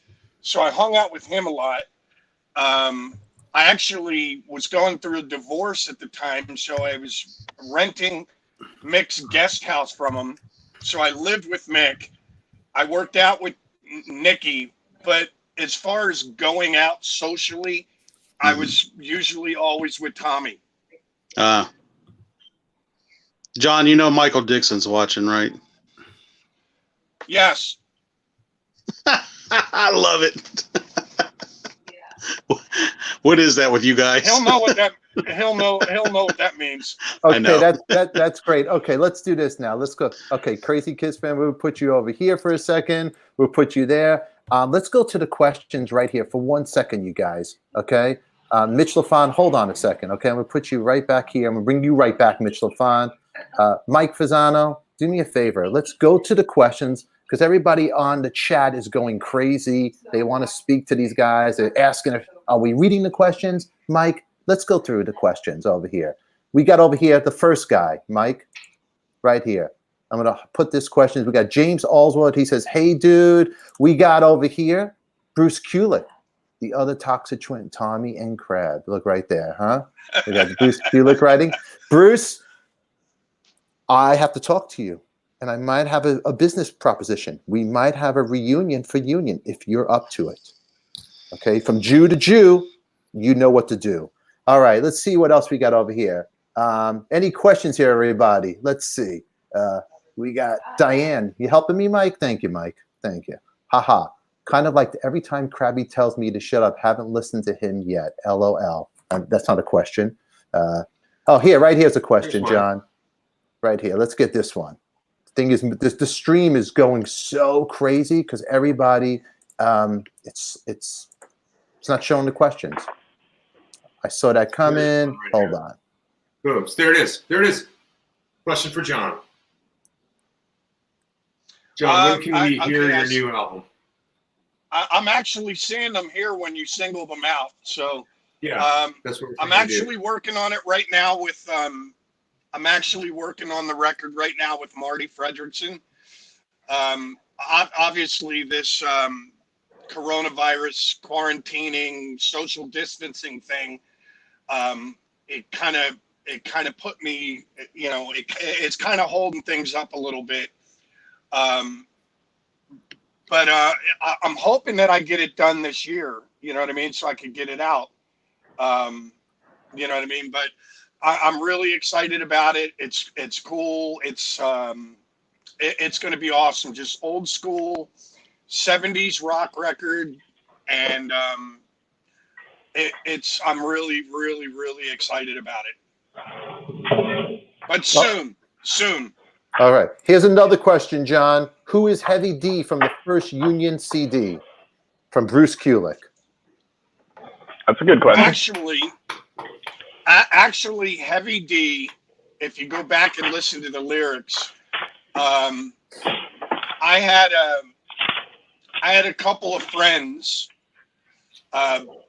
just kind of right around the same time as us doing the first Union record that had a kind of drug overdoses. And Heavy D is just, first of all, the song was in the key of D. And I was just basically talking about, you know, heavy drugs, like heavy, you know, whatever, heroin, all this other shit. So it's not really about anybody in particular. It's just about doing, it's just a song about doing like heroin. It's a song about doing heroin, huh? Okay. Here, we got another question right here from Deborah to both Brent and John. What was the craziest thing that ever happened in your career? Well, I guess for me, it would actually be getting the phone call. It was so weird just getting the phone call to join Motley. You know what I mean? That was 5 years of insanity for me. How about for you, Brent? God, those questions always put somebody on the spot. Craziest thing? I mean, I don't know. I don't live in crazy. You don't live in crazy. Just crazy chaos. You just talked to crazy Kiss fan over there. The questions are coming in. Let's see over here. How about this one? Skyscraper TV. Let's bring him on. John, did you ever find your tangerine, and what does that mean? Ha ha ha. You know, tangerine, if you really listen to the lyrics, it's just, tangerine is just a code word for happy. It's whatever makes you happy, whatever gets you through a day. You know what I mean? So I just took a word. It could have been, you know, it could have been anything.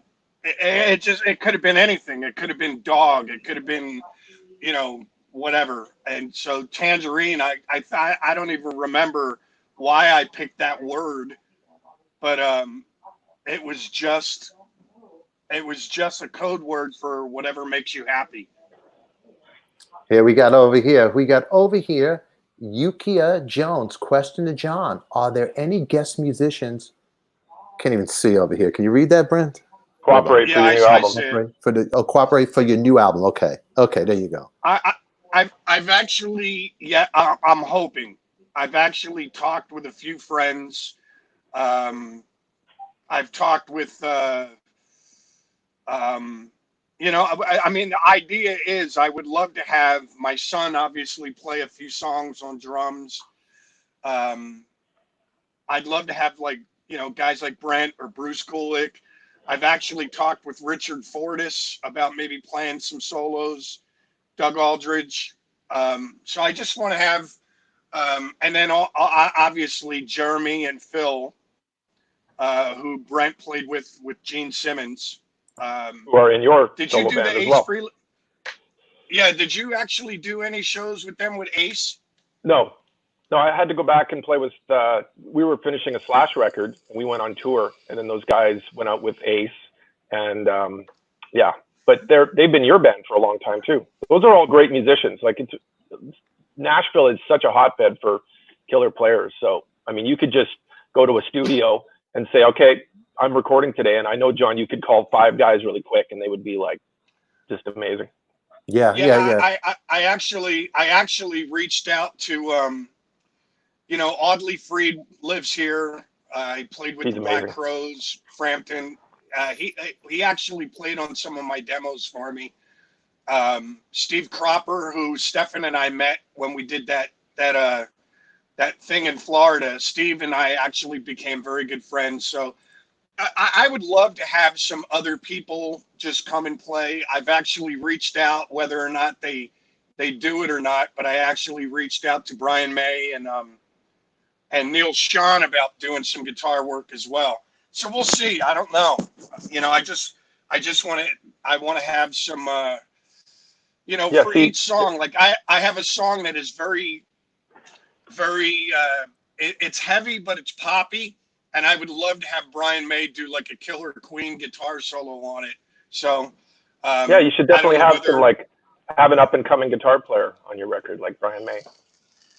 Yeah, that's huge. Anything I can do to help. Just anybody, just help the guy out, John. Yeah, maybe I'll call Brian May up here. Gloria Roth. Hey, Brent, were you able to get out and about for your 50th birthday? Celebrate a little. Well, no. I did. I had intentions. You know, the Vegas Strip here is a ghost town, and everyone's asking me, "Hey, have you been down to see what it looks like?" And my wife and I were thinking, you know, maybe we should go for a drive down there, and we haven't gone yet because we're just afraid. No, I did not leave my house. I wanted to go to the Strip. I wanted to check it out, but we didn't go out yet. You know, it's funny though. When I think you were there, Brent, I was doing that Monster Circus show for my 50th birthday. Yes. And the Hilton gave me a cabana or a couple of cabanas by the pool. And we sat and drank all night. And then I think we all went out later or not with a couple of your buddies. And we were at a couple of casinos. And then we went to that bar where the Blue Man Group guys, you took us to that bar where the Blue Man Group plays. Oh, we on went Sunday to the dive nights or some shit. Yeah, we went to the, not the dive. Deuce or the roll. Yeah, no, it wasn't the dive bar. Where the hell did we go? Yeah, we went out like all nighter. Well, typical Vegas. But, you know, that seems like yesterday, John. Shit, that was 10 years ago. 11 years ago. 11 years ago. John's counting. Hey, here's a question, John. Talking about coffee, we heard Brent drink Pete's coffee. This is going to be the last question. How about John? What do you drink since it's a coffee? So here's the deal. Unlike Brent, who doesn't put sugar, he uses cinnamon, and he uses Pete's. So I drink I don't even know what fucking brand it is. It's called a coffee or donut shop, whatever. I have a Keurig machine. So I drink donut shop and I mix it. So I do a donut shop, like I'm making espresso, and then I add it to a mocha, and then I add 6 sugars, some honey, and then I stir it with a Snickers bar. Oh my God! This is when you said the Keurig machine. That was it. I think. Hey, I'm kidding. Let's bring the round table up because we're gonna wrap this up. You know, we got Mitch Lafon, we got everybody here. We got Melrose Larry Green. Thank you, Stefan, John, Brent, and the guys for an amazing show. Melrose Larry Green, the famous Melrose. Thank you, Melrose, for watching. We got Bernadette, everybody, the famous dog lover. Oh, Jesus. There it is. She could toss off a dog so fast. Bernadette, Brent, and Chrissy, stay the hell home. We love you, Bernadette. We hope you're safe and protecting those I told dogs. Bernadette I didn't go to the strip. See, I thought about it and I didn't go. So. We got it all over here. You know what? This has been a Happy blast. belated, Brent. Yeah. My Crazy Thanks. Kiss fan wishes So you. I got one for Michael. You're talking about crazy Kiss fans. Yeah. So you guys will get a kick out of this. So obviously doing the I do that other thing with Eric ESP. And so this is my crazy Kiss fan story. I love a lot of those guys. And all through the years, if it wasn't for a lot of the Kiss fans, Union wouldn't have been able to survive. So we've actually become very good friends with a lot of these guys. Have Kiss conventions like Keith LaRue and so on and so forth. Anyway, we did a Kiss convention one time, and Bruce and Eric taught me how to play Hard Luck Woman, which I still do in some of my acoustic shows. I just told Stefan that. Up to me. Yeah, so I had a Kiss fan come up to me, and I do the show, and I go to the bar, and I'm having a whiskey, and I'm sitting there, and this guy comes over, Corabi, you're doing this Hard Luck Woman, you're doing it all wrong. And I go, what the fuck? What? Well, I'm pretty sure two guys from Kiss taught me the song, and I'm playing it. So the guy's like, no, you're doing it wrong. So we're sitting at the bar, and the guy goes, yeah, sing a song. So I'm singing it, and I get to that part where it goes, sailor's only daughter, Rags. child of the water, right? And it gets to the part where it says, Rags, I really love you. I can't forget about you. And he goes, stop right there. And I go, well, what's wrong? He goes, man, when Peter sang that, he didn't sing it like that. He said, Rags, I really love you. I can't forget about you. And he goes, you're saying, Rags, I really love you. I can't forget about you. Peter doesn't sing it that way. He sings, yeah, cha, cha. And I'm like, dude, get the fuck away from me. My ice is melting. Seriously. You know what? We got a major problem. True. I just got a text from Ryan Roxy. What? No invite. Wow. Ryan Roxy. Uh-oh. Didn't anybody send him the invite? This is Ryan, you need Fasano? to talk to the administrators about this. Fasano wants us the air. It's time for us to go, but hold on. We got to hold on. Let me get Roxy. What the hell happened here, Fasano? We got this for Roxy. Here we go. There you go, Ryan Roxy. The Las Where's Vegas Ryan Raiders. Roxy? Where is he? We got to support the Raiders. Fasano, They're can you moving to send Vegas. Roxy a link over there? I sent him a link. Yeah. Let's see. Let's get Roxy here. Roxy, check your Gmail. We sent you one yesterday. I tried to set this up before. The guy is blowing me off. Let's see. I'm going to send Ryan another one right now. Here, boom. There it is. I sent it to your Gmail. You should have one. Bruce said Ryan Ryan's Roxy. too handsome to be on today. That is. Ryan is very upset. Let's get him on here before we go. So check it He's got out. a couple questions, Sweden? I'm sure. Or is he in America? Let's do a question before we get Ryan up here. Sweden.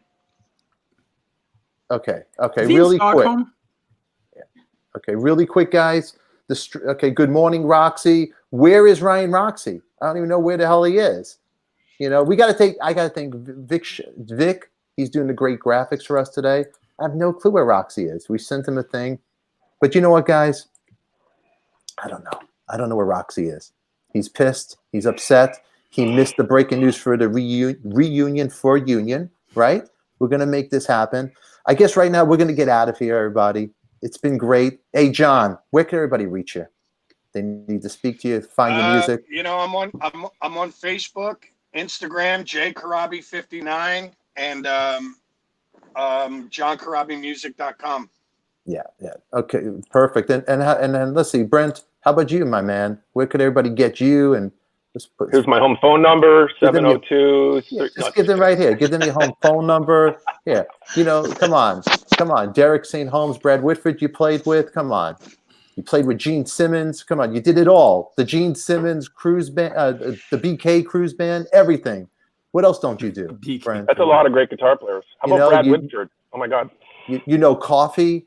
You know it all. You got anything? Any music? Anything you're selling on there? What? Tell us.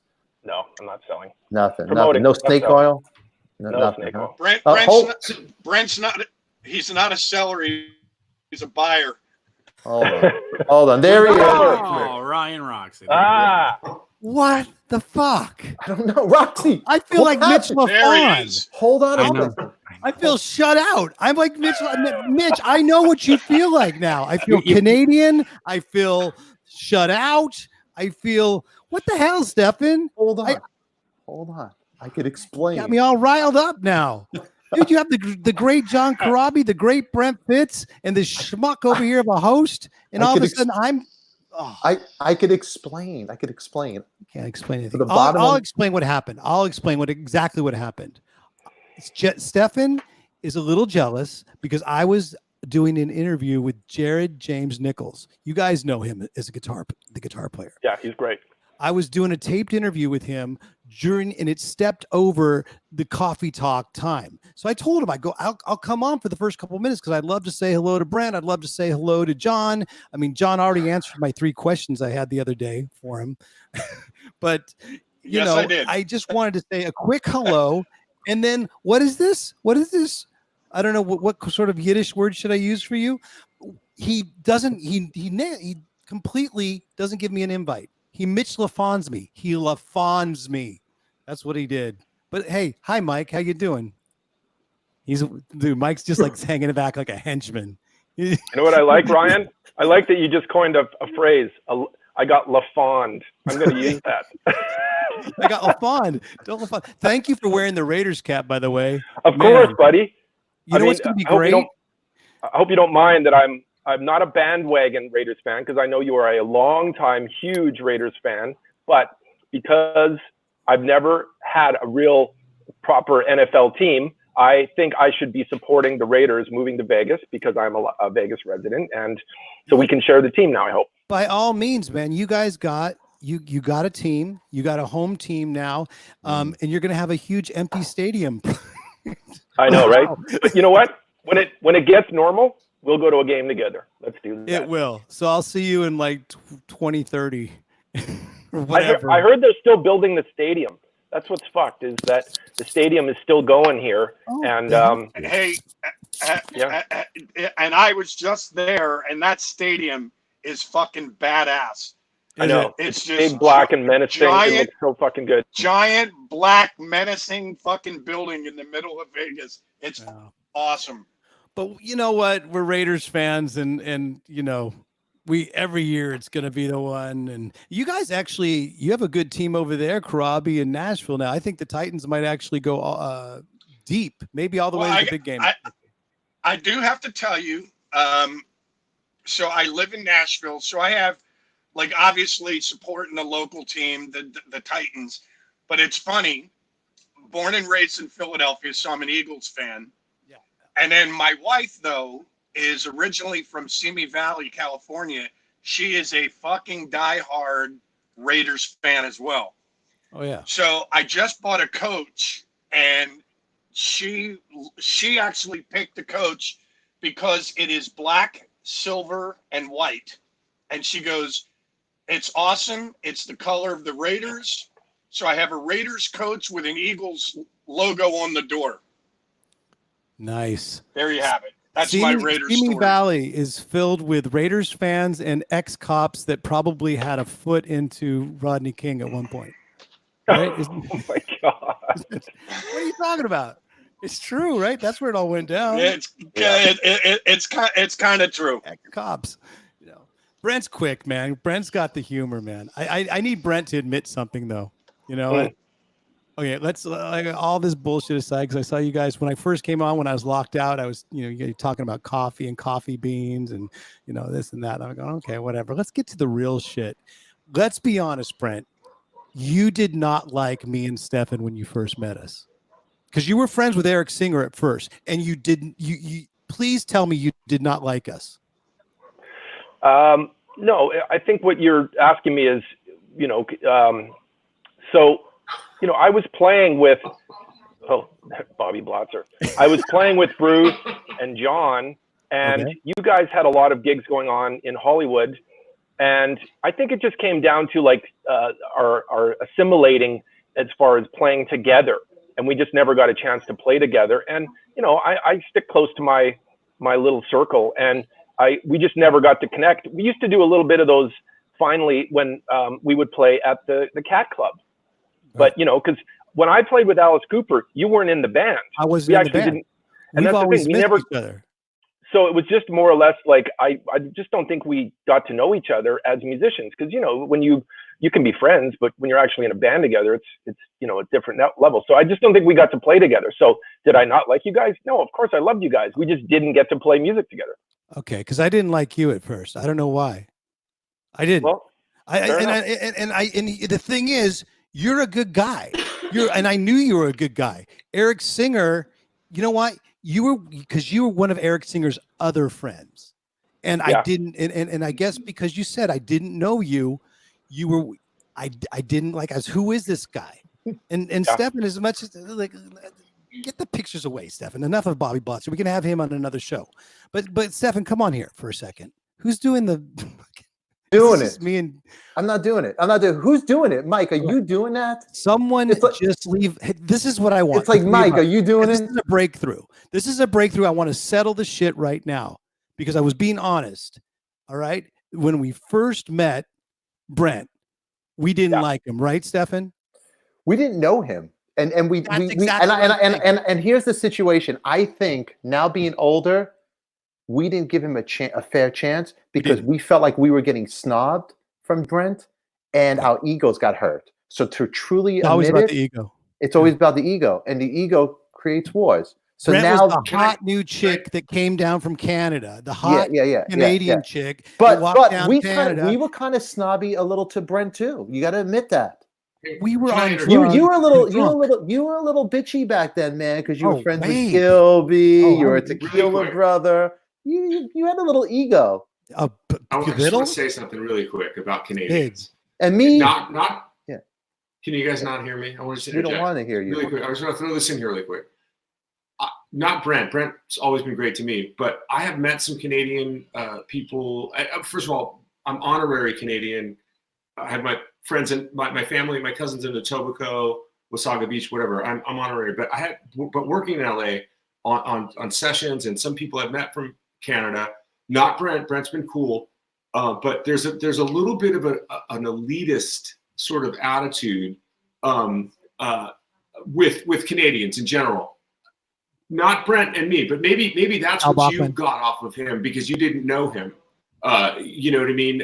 Maybe there was a thing where Brent said he's in his own circle, didn't know your circle, felt his circle was his circle and wasn't interjected. That's the only thing I'm saying. Does anybody else agree with me with this persona from a Canadian, a higher I find most Canadians really agreeable, and just like I do Brent now. It's just that I just wanted to be straight up because you're right. I didn't give Brent the chance. But I will interrupt you, Roxy. I will say one thing, but getting to know Brent later on, you know what? I didn't know him because he was so quiet and I'm so like on 10 all the time. Getting to know him, little things about, you make fun about the coffee, I'm in the coffee. And then talking about stuff like that, I'm like, wow, we do have a lot in common. It's just I'm on 10, he's on a lower, he's more intense. It's like for example, Corabi, right? The guy smells of patchouli oil. Do I like it? No. He stinks up your house, he ruins the house. It kind of annoyed me a little bit for a little while. I didn't like Corabi because he stunk my home up for a long time. Now the guy, look at him. Now I don't know what he's doing over there. But the deal is, you wouldn't. Here's the positive. I wear patchouli oil so that, like, and this was a quote from a friend of mine or an old friend. I could never fuck anybody's wife. This is true. You would know immediately. It's true. Like a security blanket. But Ryan, in life, when you put that vape in your mouth, you're turning into like a human hookah. This is hardball with Roxy, and you know what? I'm glad you brought this up because it's good to talk about this stuff. John Corabi, he saved my life one night from the Cat Club. Somebody put something in my drink. John drove me home. He slept at my house. He made sure I didn't throw up in my sleep. But the guy stunk up my whole home with patchouli oil. I don't know what was worse, the Mickey in the drink or the fucking perfume on his skin. So, John, that's something that just brings me and you closer together because I saved this schmuck's life as well. I remember that place, Cantor's. You ran away. I remember the story. I ran away. I pushed the guy into the street and I almost committed murder because the guy was kicking your head in. So I pushed him. He falls down.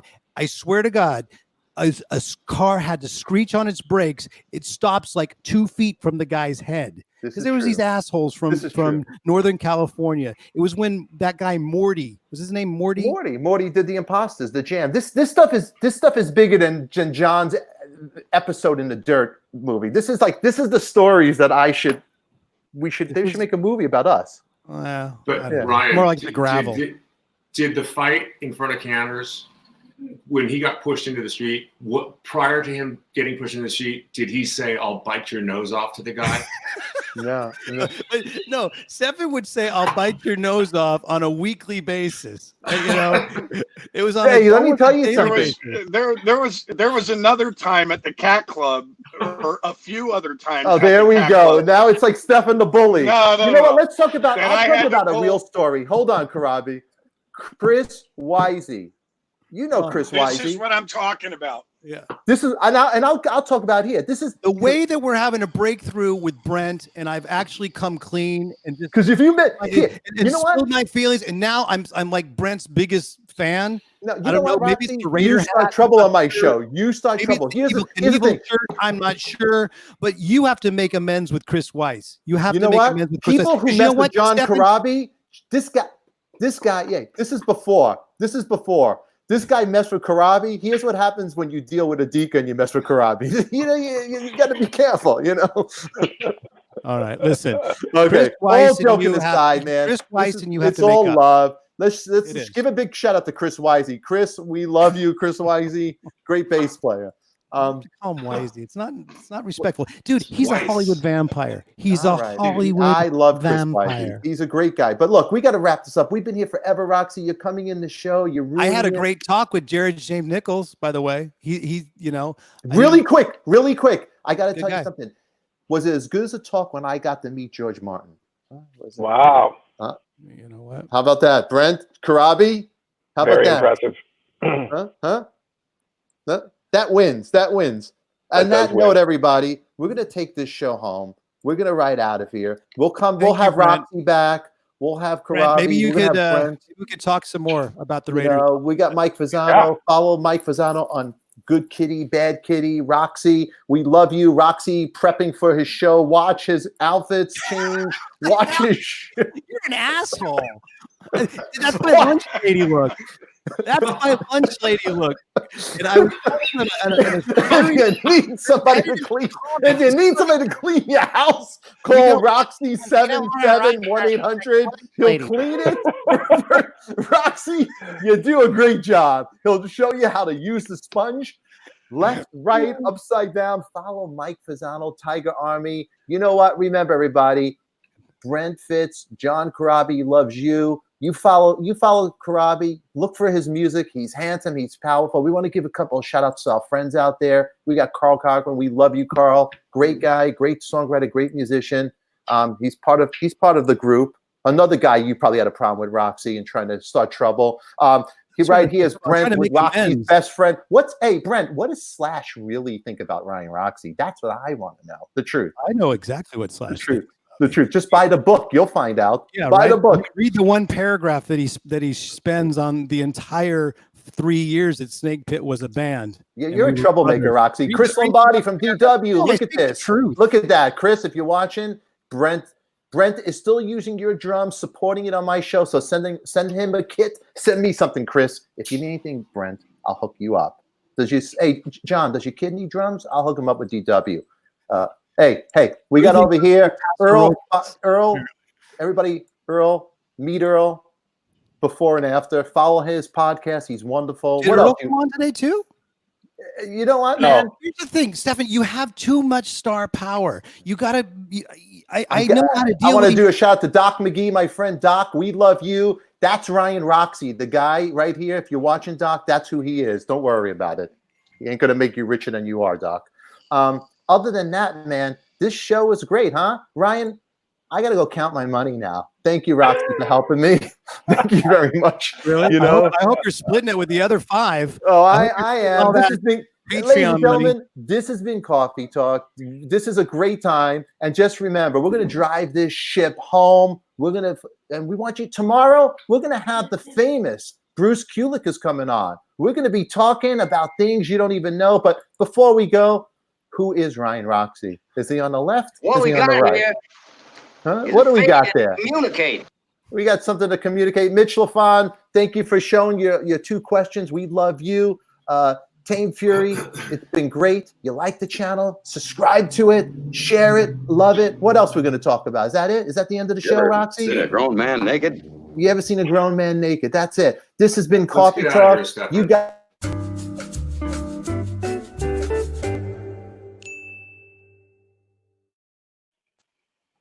What the hell?